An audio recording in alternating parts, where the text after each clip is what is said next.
क्रीडा साहित्याची फ्रँचायझी आणि कस्टमर मिळवून देतो असे आमिष दाखवून विश्वास संपादन करून भामट्यांनी साहित्यासाठी पैसे पाठवण्यास सांगून तब्बल 11,35,250 रुपयांना गंडा घातलाय। याबाबत जयनाम शाह यांनी खडक पोलीस ठाण्यात फिर्याद दिली। हा प्रकार 30 सप्टेंबर ते 5 नोव्हेंबर 2024 दरम्यान घडला।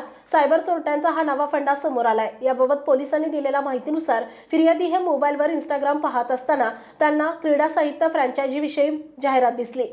गेमोली टेक्नॉलॉजी प्रायव्हेट लिमिटेड नावाच्या कंपनीची ती जाहिरात होती। त्यातून तुम्हाला दरमहा 30,000 रुपयांचं उत्पन्न देऊ शकतो, तसेच तुम्हाला कस्टमरही देऊ शकतो असं लिहिलं होतं। त्यांनी कंपनीचे फ्रँचायझी मॅनेजर जय मश्रू यांच्याकडून सर्व माहिती घेतली। कंपनीनं त्यांना सर्व कागदपत्रे कुरिअरनं पाठवली। त्यात फ्रँचायझी मिळवण्यासाठी 2 लाख रुपये भरण्यासाठी बँक खाते क्रमांक दिला होता।